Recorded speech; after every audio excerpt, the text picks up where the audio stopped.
रामकृष्ण हरी मंडळी, एका नवीन व्हिडिओमध्ये आपले स्वागत आहे. पश्चिम उत्तर महाराष्ट्रातील एका गावामध्ये एक कुटुंब राहत होते. त्यांना 2 मुली होत्या. मोठ्या मुलीचे लग्न झाले होते आणि लहान मुलगी साठी स्थळ पाहणी सुरू होती. भुसावळ येथील एका गावातील स्थळ तिच्यासाठी चालून आले. प्रिया ही दिसायला सुंदर होती, त्यामुळे तिला मुलगा जितेंद्र याने पाहताक्षणी पसंत केले. काही दिवसातच दोघांच्या लग्नाचा बार उडून देण्यात आला. आता प्रियाच्या घरची परिस्थिती गरीब होती, त्यामुळे साध्या पद्धतीने प्रिया आणि जितेंद्र यांचा विवाह पार पाडला. प्रिया दिसायला सुंदर होते, त्यामुळे जितेंद्र अतिशय खुश झाला होता. गावात त्याच्यासारखी सुंदर बायको कोणाचीच नाही असे त्याला वाटत होते. नव्याचे नवे दिवस निघून गेले. प्रिया आणि जितेंद्र यांचे देवदेवपण झाले आणि सुवागरात पण देखील पार पडली. प्रिया ही गरीब घरची होती, त्यामुळे जितेंद्र याच्या घरातील परिस्थिती पाहून तिने सर्वांची सेवा करायला सुरुवात केली. जितेंद्र हा सकाळी उठला की एका कंस्ट्रक्शन साईटवर मिस्त्रीच्या हाताखाली काम करायला जायचा. त्यामुळे प्रिया ही घरी एकटी असायची. दुपारपर्यंत ती घरातील कामे करायची आणि नंतर आराम करायची. पण काही दिवस झाल्यानंतर जितेंद्र याने प्रियाला तुझ्यासाठी बांधकामाच्या ठिकाणी काम पाहू का याची बायकोकडे विचारणा केली. त्यावेळी तिने देखील होकार दिला आणि काही दिवसातच जितेंद्र प्रियाला तिथे काम करायला घेऊन जाऊ लागला. भुसावळ शहरात दोघेही घर करून राहत होते, त्यामुळे जास्तीत जास्त काम हे भुसावळ येथील असायचे. प्रिया आणि जितेंद्र यांचा संसार सुखाचा चालू लागला होता. या दरम्यान जितेंद्र याला एक मुलगा झाला, त्यामुळे प्रिया ही आता काम करत नव्हती. जवळपास 3 ते 4 महिने प्रिया ही माहेरी राहिली. त्यानंतर सासरी आली. तेव्हा जितेंद्र याने मी एकटा काम करतो, तू मुलाला सांभाळ कर असे सांगितले. त्यामुळे प्रियाने काम बंद केले आणि ती आता घरी एकटी राहू लागली. मुलगा लहान होता, त्यामुळे दिवसभर त्याने तिचे काम चालायचे. जितेंद्र मात्र एकट्याला काम करायला नको वाटू लागले. त्याला सारखी मुलाची आठवण येऊ लागली. त्यामुळे त्याने बायको प्रियाला एक मोबाईल घेऊन दिला. जितेंद्र कामाला गेला की बायको प्रियाला फोन लावून बोलायचा. प्रियाच्या हातात मोबाईल आला होता, त्यामुळे प्रियाने मोबाईलमध्ये इंस्टाग्राम, फेसबुक, व्हॉट्सअप हे सुरू केले. तिचे शिक्षण हे 11वी झाले होते, त्यामुळे तिला मोबाईलमधले सर्व काही कळत होते. त्यानुसार ती त्याचा वापर करू लागली होती. कालावधी निघून गेला. प्रियाला मुलगा मोठा होऊ लागला. या दरम्यान प्रियाला इतर सोशल मीडियाच्या माध्यमातून सचिन नावाच्या तरुणाची ओळख झाली. प्रियाने सचिनला सर्व काही विचारपूस केली, तेव्हा तो तेथेच राहत असल्याचे समजले. त्यामुळे प्रिया ही आनंद झाली होती, कारण तिला आता सोशल मीडियावर गप्पा मारण्यासाठी तरुण भेटला होता.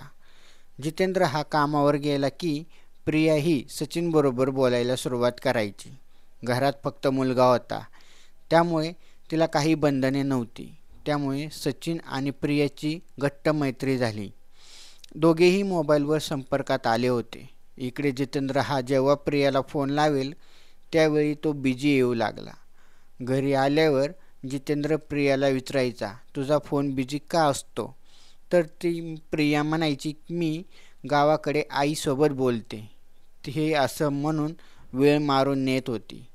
जितेंद्र याला काहीच कळत नव्हते, त्यामुळे तो समजून घ्यायचा. इकडे मात्र प्रिया आणि सचिन यांची दोघांच्या जवळ यायचा प्लॅन सुरू केला होता. एक दिवस प्रियाने सचिन याला राहत असलेला पत्ता पाठवला.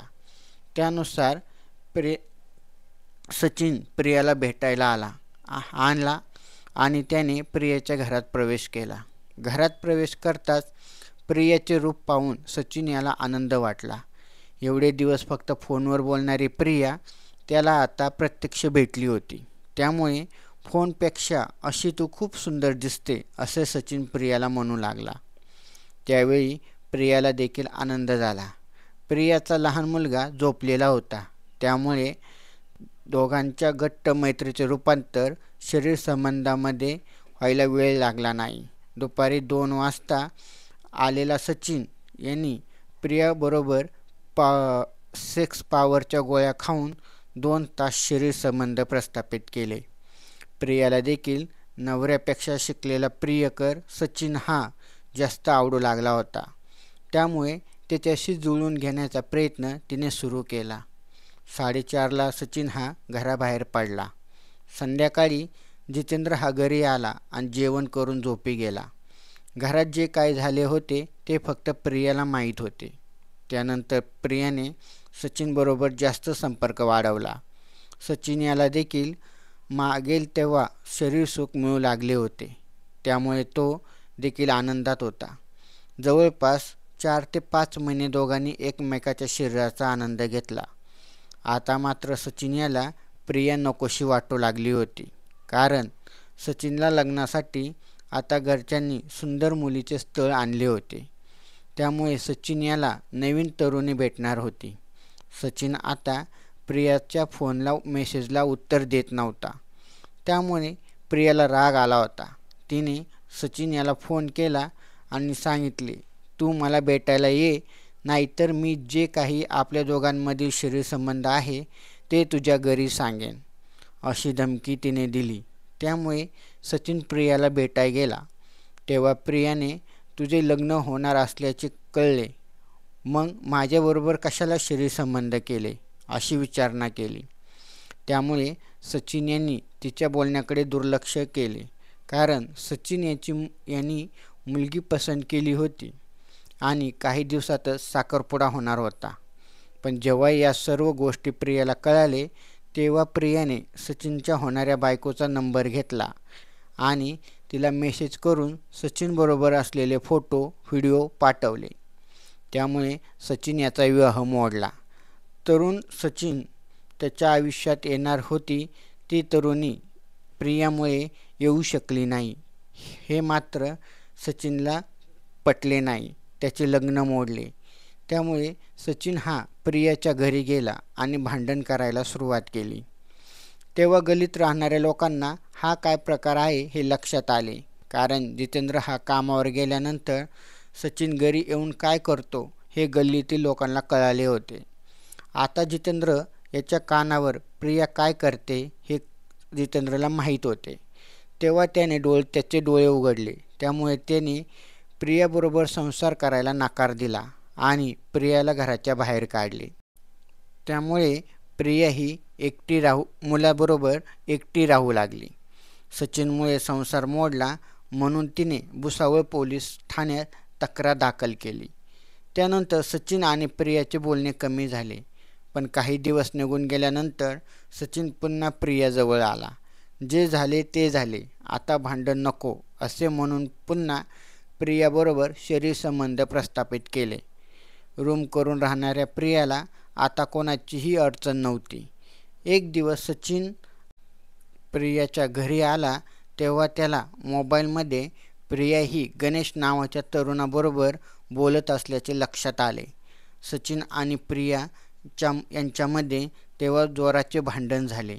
तेव्हा प्रियाने गणेश नावाच्या तरुणासोबत शरीरसंबंध प्रस्थापित करायला सुरुवात केली होती. नवऱ्याला सोडले, सचिनबरोबर भांडण झाले म्हणून त्याला पण सोडले आणि आता गणेश याला तिने जवळ केले होते. असे सर्व मिळून प्रियाने 3 तरुणांबरोबर शरीरसंबंध प्रस्थापित केले होते. सचिनला प्रिया म्हणायची, माझे काही चालू नाही. पण एक दिवस सचिन याने रात्री प्रियाचा अंदाज घेतला. त्यावेळी प्रिया साडी नेसून संध्याकाळच्या सुमारास बाहेर पडली होती. त्यावेळी सचिन यांनी प्रियाचा पाठलाग केला. तेव्हा गणेश हा समोरून येत होता आणि तो प्रियाला पाहून प्रियाचा हात हातात धरून त्याने प्रियाला जवळ ओढले. सचिनला पाहून प्रिया घाबरली. काही वेळातच सचिनने चाकूने प्रियावर वार केले. तेव्हा गणेश मध्ये धावला. त्यावेळी सचिनने, तू मध्ये येऊ नको, अन्यथा तुलाही संपवेल, असे म्हणताच गणेश मागे सरकला. सचिनच्या डोक्यात प्रियाविषयी प्रचंड राग निर्माण झाला होता. त्यामुळे त्यांनी प्रियाच्या पोटात देखील सपासप चाकूने वार केले. प्रिया वेदनेने ओरडत होती. ती वेदना आजूबाजूला राहत असलेल्या लोकांच्या कानावर पडली.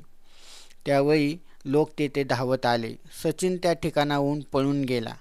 प्रियाला लोकांनी रुग्णालयात दाखल केले. मात्र डॉक्टरांनी तिला मयत घोषित केले.